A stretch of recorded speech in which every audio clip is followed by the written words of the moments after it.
I'm Kenneth Walker. I'm a colorectal surgeon based in the north of Scotland in the UK, and over the last 20 years I've had a series of education roles. Currently I'm co-leading this Surgical Education Research and Innovation Lab along with Jennifer.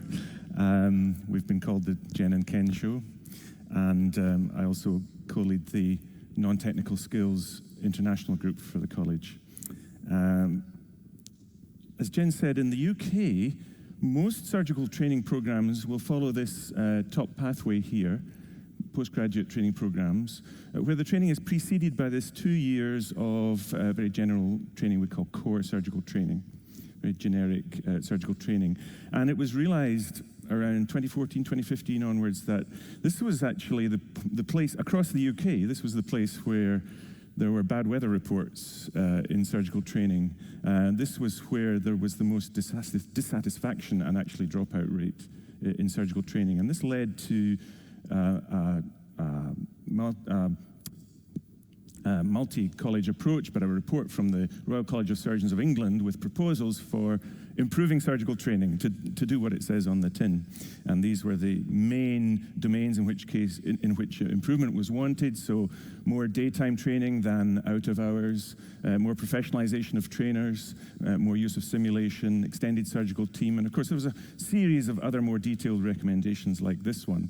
Now, there are 4 countries in the UK, and in Scotland, this so resonated with what the core surgical training programs in Scotland already wanted to do, that they made a decision to put all their core positions, all 48 per year group, into the IST, Improving Surgical Training, pilot, whereas in England they just put in some pilot, some selected posts.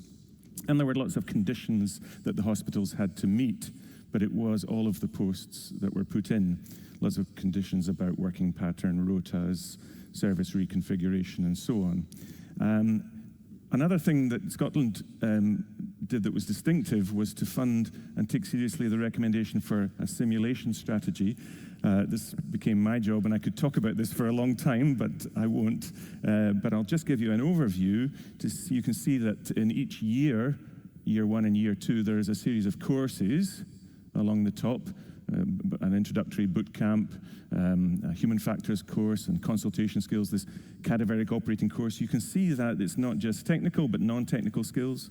It was also not just about, there were lots of other things about setting the culture of training, and we encourage the faculty to do that. So, for example, it's not just about avoiding complications and failure, but how we respond to that, and lots of other formative things. We found that the simulation strategy was a good place to set culture. And there were monthly training days. There were 2 take-home deliberate practice programs in laparoscopy and vascular techniques, and there were some local skills clubs. And you can see descriptions on those references. Now, the programs themselves produced some quantitative data that they were quite pleased with in terms of the rating of the teaching, significantly their scores at annual reviews of competence and progression, which we have in the UK. Exam pass rates went up. I mean, you could argue there might be a selection bias because the programs became more attractive to apply to as well. And significantly, the percentage of trainees who wanted to stay in surgery after the program went up, and the fill rate for the specialty programs that follow went up. So on the face of it, we're very pleased with that. But, you know, we noticed that there was a lot of variation between the sites within Scotland where all the posts had been put in, and there was also variation between the countries of the UK. And so to understand that more deeply, of course, we turned to qualitative study, and this is Adarsh Shah, who was our PhD fellow, and structured interviews were undertaken with trainees, trainers, stakeholders, and after initial inductive thematic analysis, we realized there were complex barriers and enablers to IST, and so secondary deductive analysis used actually 3 or 4 different lenses. This is a master stroke from Jennifer and Kim on the supervision panel to really get the most out of these data to produce these 3 papers. So if you want to take a picture of any of my slides, take this one so that you can see these references. We use complexity and activity theory to understand the context.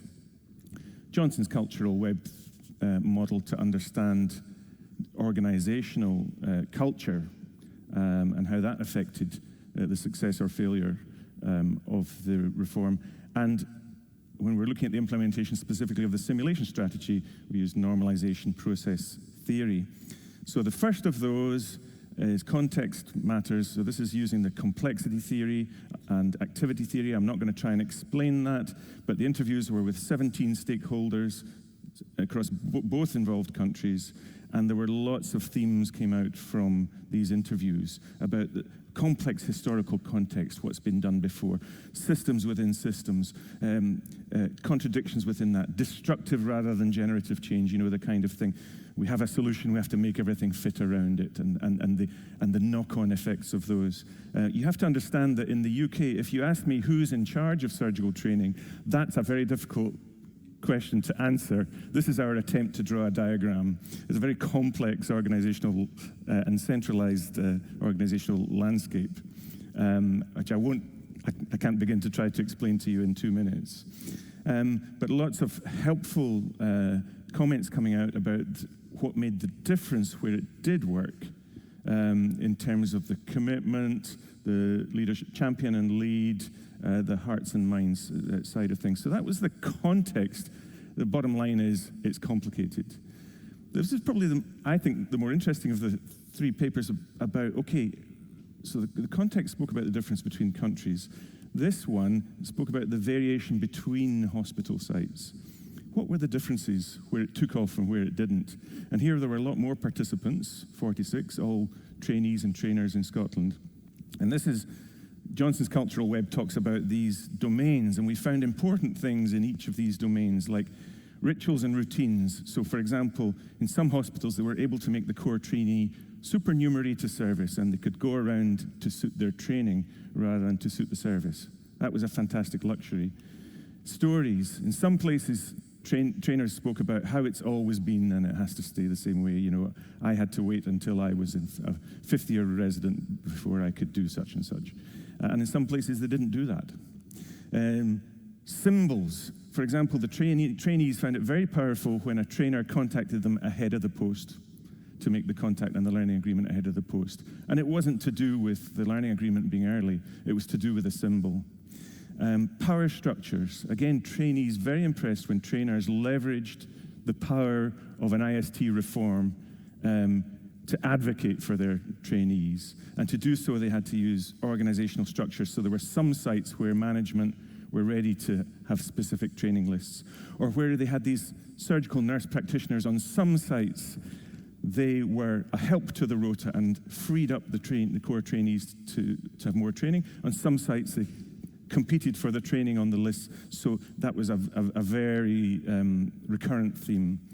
And control systems. For in some sites, there might be job plans for trainers, but they're not used to working to the job plan. So that's a summary of the kind of features of organizational culture that matter.